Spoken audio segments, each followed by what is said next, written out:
"We don't serve your type here, people like you waste our time." That's what Preston Crownley told Corporal Tristan Beckford before having him thrown out of the dealership while still in full Queen's Guard uniform. "If you've got a problem," he added, "go cry to your precious prince." 24 hours later, that's exactly what happened, and who walked in next left the entire showroom frozen. But before we reveal what happened next, hit that subscribe button and drop a comment below telling us where in the world you're watching from. Now, without further ado, let's get into it. The morning light filtered through the curtains of Corporal Tristan Beckford's modest apartment at precisely 5:30 a.m. His eyes opened a habit formed through 12 years of military discipline that even his rare day off couldn't break. Tristan's walls displayed a life of service and passion.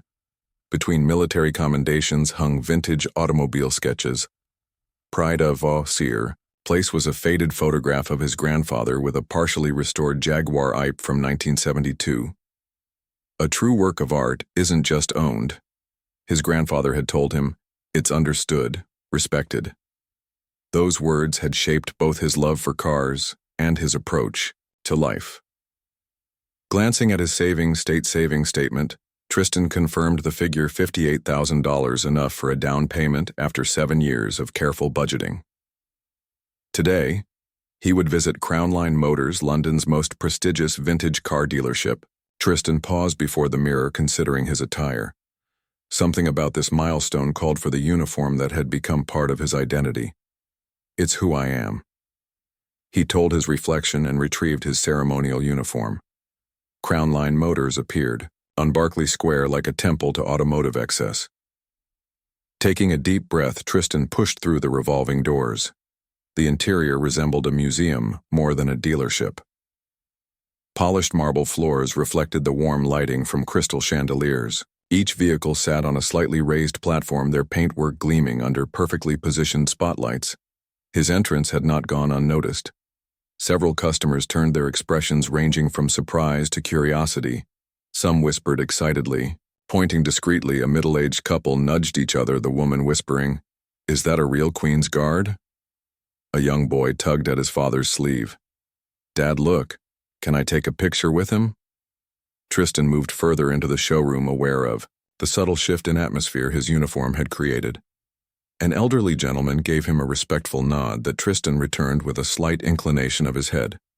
3 salespeople in tailored suits stood attending to customers. A fourth, a young man with an eager expression, noticed Tristan and took a half-step toward him before a sharp look from across the room froze him in place. Tristan approached the reception desk where a perfectly quartered woman was typing. "Good morning," he said, politely.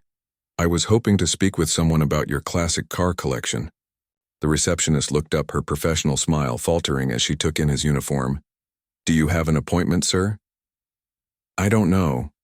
I was hoping it might be possible to speak with someone today." Her eyes flickered to a man across the room. "I'll see if anyone is available. Your name, please." "Corporal Tristan Beckford, Queen's Guard."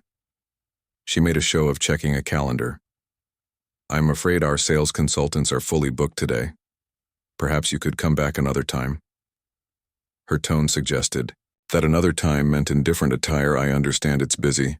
I'm happy to wait," Tristan replied with practiced patience. As he moved away from the desk, he observed 2 new customers being immediately greeted by salespeople who had been fully booked moments earlier. Left to his own devices, Tristan began to explore the showroom.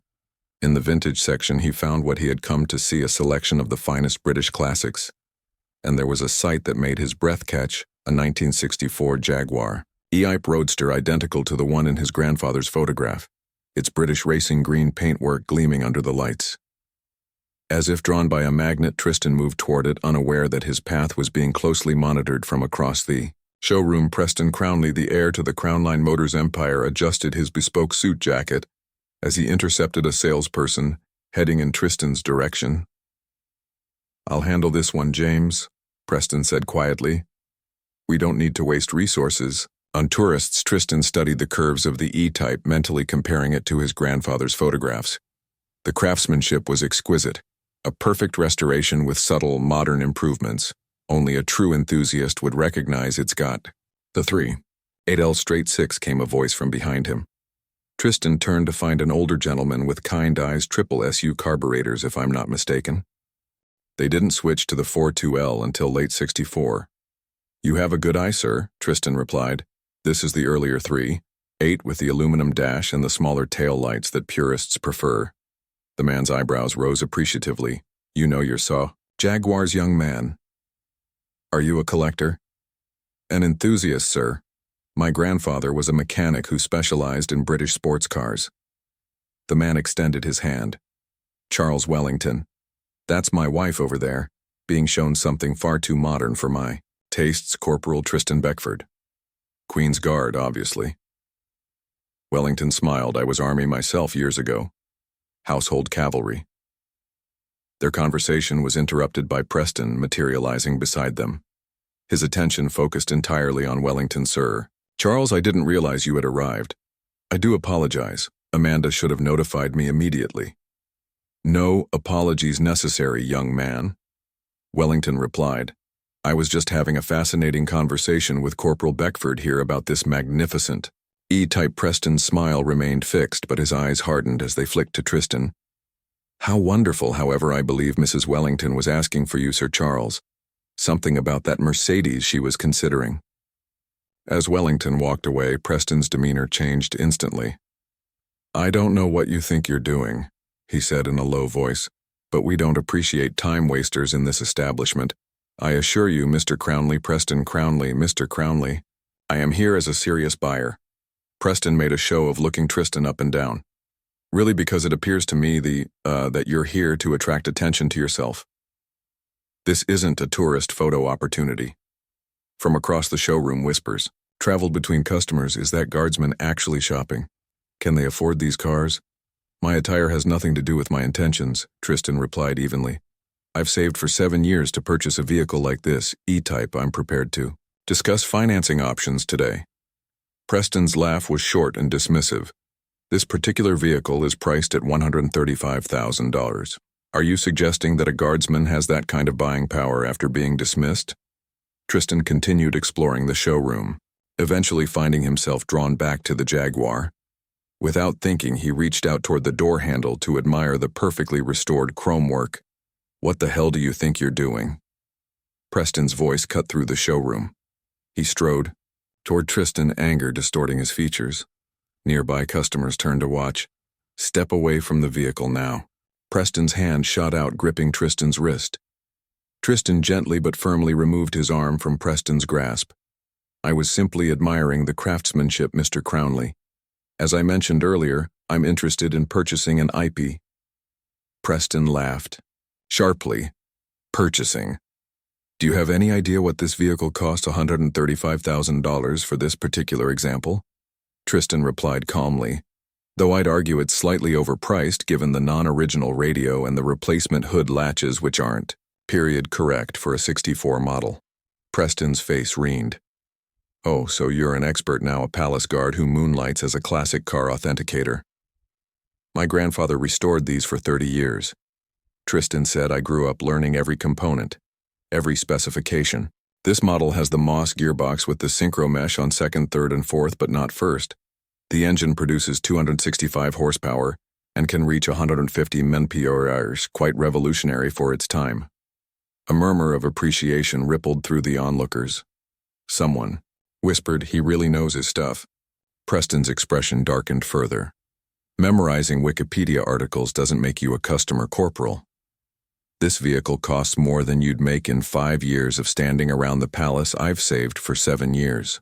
Tristan replied evenly. I have $58,000 for a down payment and financing arrangements prepared for the remainder. $58,000, Preston scoffed loudly. That wouldn't cover the cost of the wheels and tires. This is a vehicle for people who understand value, not for people who dress up. For tourists. Sir Charles Wellington stepped forward from the gathered crowd. Young man, your behavior is appalling. This gentleman clearly knows these vehicles better than you do. Preston turned momentarily flustered. Sir Charles, with all due respect, you don't understand the situation. We get these time wasters regularly. The only person playing pretend here seems to be you, Mr. Crownley. Wellington replied coldly. Preston's face contorted with rage before he regained his composure. I appreciate your opinion, Sir Charles, but I'm responsible for running this business. And part of that responsibility includes identifying serious buyers. He turned back to Tristan, which you clearly are not. I can assure you, Tristan began. No, let me assure you of something. Preston interrupted, his voice rising. People of your financial standing don't belong in establishments like this. I've spent my entire life around cars like these, Tristan said quietly. I don't care if your grandfather was Enzo Ferrari himself, Preston snapped. The fact remains that you walked in here in that ridiculous costume thinking it would somehow give you special treatment. This is not a costume, Tristan replied, his voice taking on the edge of command. This is the uniform of the Queen's Guard, and I wear it with honor. How quaint, Preston sneered. Well, Your Majesty's toy soldier, I'm going to have to ask you to leave security. Please escort this person from the premises. Two men in dark suits approached. Sir, we need you to come with us, one said not unkindly. This is unnecessary. Tristan said, I am perfectly capable of leaving on my own. Then why haven't you? Preston retorted. Sir Charles Wellington stepped forward again. Mr. Crownley, this behavior is completely unacceptable. I shall be speaking with your father about this incident. Preston's confidence faltered momentarily at the mention of his father, but he recovered quickly. My father understands the difference between serious buyers and tourists looking for photo opportunities. Is your father here today? Tristan asked.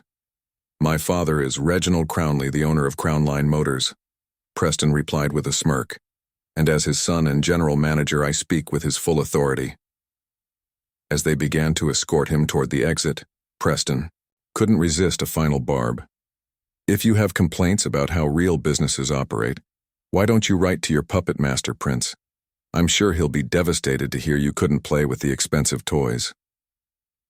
Tristan's back remained straight, his steps measured and dignified as he marched toward the exit. This is disgraceful, a woman muttered as he passed. At the door, one of the security guards spoke quietly. Sorry about this, sir, just doing our job. Tristan gave him a slight nod of understanding. As the glass doors closed behind him, he caught a final glimpse of the Jaguar Ape, a dream temporarily deferred by prejudice and assumption. The barracks of the Queen's Guard stood in stark contrast to the opulence of Crownline Motors. Tristan entered his quarters, carefully removing his bare skin cap and placing it on its stand with practiced precision. He had just begun unfastening his tunic when a knock sounded at his door. Enter. He called. Major Edmund Whitfield stepped into the room, his observant eyes immediately catching the tension in Tristan's movements. Afternoon, Beckford, he said. Thought you were spending your day off at that car dealership you've been talking about for weeks. I did, sir, Tristan replied, continuing to remove his uniform with meticulous care. Must not have gone well then, Whitfield observed. You're doing that thing with your jaw, clenching it like you're about to bite through steel. Tristan paused. Just a disappointing experience, sir. Nothing worth discussing. Whitfield closed the door and leaned against it. In my experience, nothing worth discussing usually means exactly the opposite. What happened? Slowly, Tristan recounted the events at Crownline Motors, his voice dispassionate as if delivering a mission report rather than a personal humiliation. Whitfield listened without interruption, his expression darkening progressively when Tristan mentioned the puppet master Prince comment. The Major's eyes flashed with anger. So this Preston character publicly humiliated you while you were in full uniform. Whitfield summarized, not just disrespecting you personally but the regiment, and by extension the crown itself. It was a private matter, sir. I shouldn't have worn the uniform off-duty nonsense. Whitfield snapped. You have every right to wear your uniform with pride. This isn't about you being sensitive. This is about fundamental respect for what that uniform represents. The Major paced. The small room you served on Prince William's security detail during that military hospital opening last year, didn't you? Yes, sir. 3 days at the Prince's 12. And you personally identified a security breach that could have been problematic. Tristan shrugged modestly. I simply noticed someone in the press pool who wasn't wearing the proper credentials. as I heard it that someone turned out to be trying to get uncomfortably close to the prince with a knife in his jacket. Just doing my duty, sir. And the prince personally thanked you, did he not? He did, sir. He was very gracious. Whitfield nodded thoughtfully. The palace has a long memory for those who serve it well. I think this incident warrants documentation. I'd like you to write a formal account, just a factual report of what transpired. After the major left, Tristan wrote his report with military precision, factual, chronological, devoid of emotional language. When he delivered it to Whitfield's office, the major read it carefully, nodded once in approval, and placed it in an official envelope. Good work, Beckford, he said. You can consider this matter in proper hands now. What Tristan couldn't know was that Major Whitfield had already called a former colleague who now served on the royal household staff, someone who could ensure this report would reach Prince William's private secretary by morning. The next morning at Crown Line Motors, Preston Crownley watched the cleaning staff make their final preparations for the day. The telephone at the ETUE reception desk rang. The receptionist answered, her practiced smile audible in her voice until it suddenly faltered. Yes, of course, one moment, please. She covered the receiver with her hand, eyes wide. Mr. Crownley, it's Buckingham Palace on the line. For you? Preston froze momentarily before recovering with a smirk. Well, well. He straightened his tie and took the phone. Preston Crownley speaking. The color drained from his face as he listened. Yes. Of course, we would be honored tomorrow at 11 true. We'll make all necessary arrangements. Thank you very much indeed. What is it?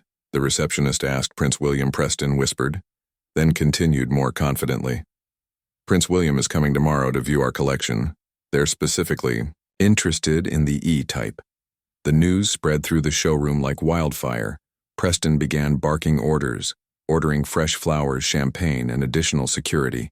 Call my father immediately, he instructed. Tell him to get back from Hampshire at once. The Prince of Wales is visiting our showroom tomorrow. Meanwhile, in his barracks, Tristan received an unexpected call. Corporal Beckford speaking, he answered crisply. Good morning, Corporal. This is James Hamilton, Private Secretary to His Royal Highness Prince William. The Prince asks if you might accompany him on a special appointment tomorrow morning at 11 a.m. Tristan blinked in confusion. I'm scheduled for duty tomorrow, sir. That's been arranged with Major Whitfield already. The Prince specifically requested your presence. May I ask the nature of the appointment, sir? There was a slight pause. His Royal Highness is interested in viewing a classic automobile collection at a dealership in Mayfair. I believe you're familiar with Crown Line Motors. Realization dawned on Tristan. Yes, sir, I am. After hanging up, Major Whitfield appeared at his door with a hint of a smile. I take it you just received an interesting call, the Major said. Sir, did you? Whitfield shrugged. I simply ensured your report reached someone who would recognize its significance. The rest happened at a pay grade well above mine. Meanwhile, at Crown Line Motors, a black Bentley pulled up outside. Reginald Crownley, a distinguished man in his 60s with silver hair, strode into the showroom. Father, Preston exclaimed, you got here quickly. When my receptionist calls to say a prince is visiting my business tomorrow, I make it a priority. Reginald replied, now explain to me exactly how this came about. Preston's chest puffed with pride. It seems our reputation has finally reached the palace. They called specifically about the Jaguar E-type. Did they indeed? Reginald raised an eyebrow.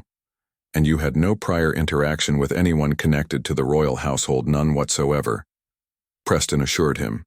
This is simply recognition of our status as London's premier classic car dealership. By 10:30 the next morning, Crown Line Motors had transformed into a royal reception. A plush red carpet stretched from the curb to the entrance. Crystal vases filled with white roses adorned every surface. At precisely 10:55, Preston positioned himself beside his father at the entrance, straightening his tie repeatedly. This will put us on the map, Father. We will not be using this visit for advertising, Reginald stated firmly. That's not how these things are done. At 11 odd sharp, a small motorcade of unmarked Range Rovers and police motorcycles turned onto the street. Prince William stepped out dressed in a perfectly tailored navy suit. Your Royal Highness, Reginald said, stepping forward with a respectful bow. Reginald Crownley, it is our profound honor to welcome you to Crownline Motors. Thank you for accommodating us on such short notice, Mr. Crownley, the prince replied, shaking his hand with genuine warmth. Preston stepped forward eagerly. Preston Crownley, Your Royal Highness, I'm the general manager and son of the owner. It was I who spoke with your office yesterday. Ah, yes, the prince replied, his smile unchanged, though something flickered briefly in his eyes. I believe there's someone else you've met recently. He turned slightly to gesture toward the vehicle. A figure in the full ceremonial uniform of the Queen's Guard emerged from the car. Corporal Tristan Beckford, his bearing perfect. As if he were on duty at the palace gates, Preston's smile froze on his face. His eyes darted from the prince to Tristan and back again, comprehension dawning with sickening clarity. Corporal Beckford has been kind enough to accompany me today, Prince, William continued pleasantly. I understand he has quite an eye for classic British automobiles, particularly E-types. Reginald Crownley's expression revealed nothing, though his eyes briefly narrowed as they moved from Tristan to his son. Please come. Inside, Reginald invited. We're deeply honored by your interest in our collection. As they moved through the showroom, Preston's discomfort was palpable. Staff members exchanged confused glances, sensing the unusual tension. Prince William circled the E-Type A magnificent example. The restoration appears impeccable. Thank you. Your Royal Highness, Reginald replied. Our specialists take great pride in their work. Though Corporal Beckford noticed some non-original elements. The prince added the radio. And the hood latches Sir Tristan supplied, they're from the later '66 model. Preston's face had grown pale. I wasn't aware of that discrepancy. Strange, Prince William remarked. I was under the impression that Corporal Beckford pointed that out during his visit yesterday. The showroom fell silent, all eyes turned to Preston, whose composure was disintegrating. Prince William turned to Preston directly.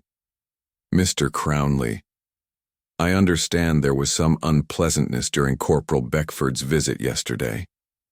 What unpleasantness? Reginald asked, looking concerned. Perhaps your son could explain, Prince William suggested. Preston tugged at his collar. There was a minor misunderstanding, Father. Nothing of consequence. A misunderstanding, the prince repeated. Corporal Beckford, would you characterize what happened as a minor misunderstanding? Tristan stood at parade rest.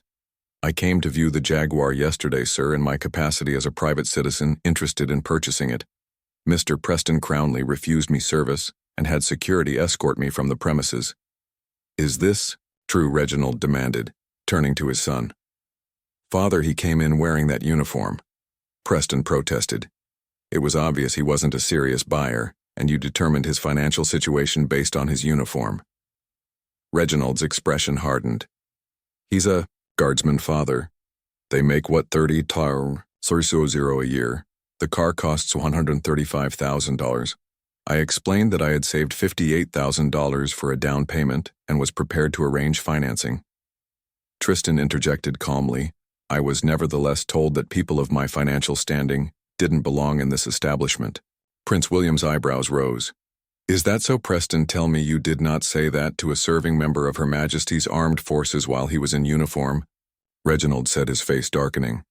It wasn't like that, Preston stammered. Write to your puppet master, Prince, Tristan quoted quietly. Those were your exact words, Mr. Crownley. The collective gasp from the staff was audible. Reginald closed, his eyes briefly as if in physical pain. Your Royal Highness, the elder Crownley said, turning to Prince William.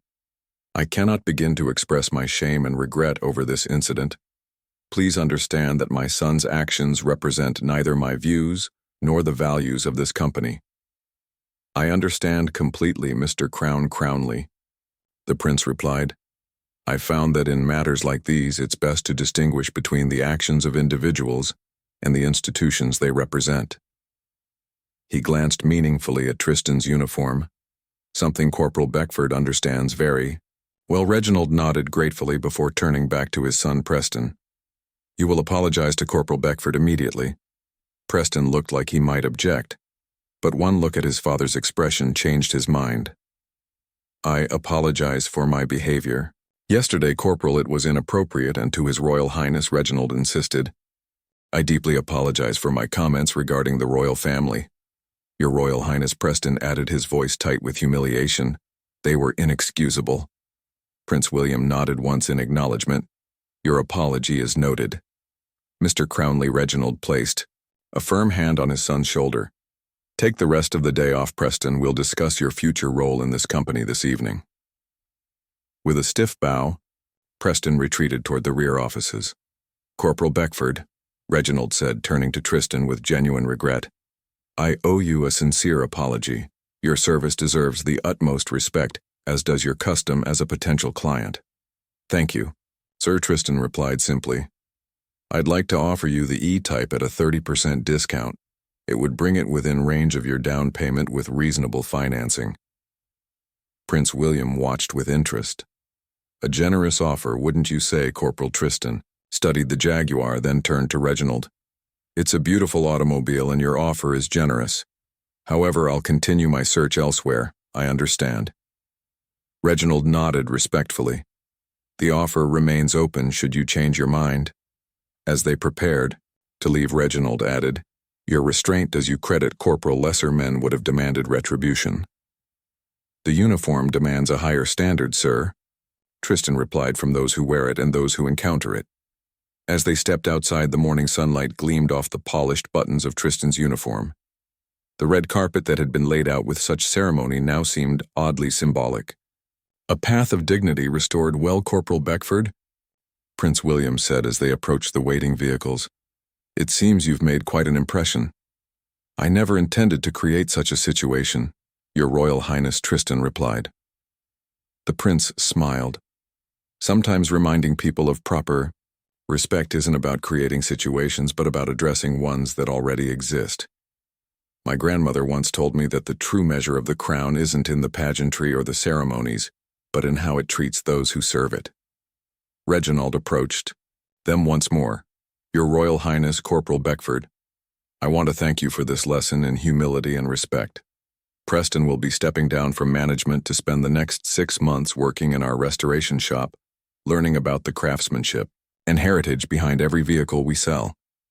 A wise decision, the prince nodded. Sometimes the best education comes from starting at the foundation. As they departed, Tristan sat quietly in the royal motorcade, having second thoughts about the Jaguar. Prince William asked, No, sir. Some principles are worth more than possessions, even dream ones. The prince nodded. What impressed me most wasn't the disrespect you faced, but how you handled it. There's dignity in standing your ground without lowering yourself to another's level. As they approached Buckingham Palace, Tristan gazed at the iconic building he had sworn to protect.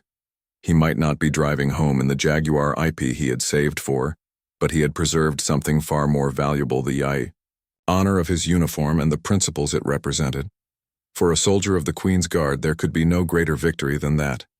Have you ever stood your ground when faced with prejudice, or walked away to avoid conflict? Was Tristan right to decline the car even after receiving an apology? What would you have done if this story touched you? Hit that subscribe button and turn on notifications so you never miss our daily Royal Guard stories. Share this video with someone who understands that true respect isn't about status or wealth, but about recognizing everyone's dignity. Our previous videos are appearing on your screen now. Check them out next. We'll see you tomorrow with another brand new story you won't want to miss.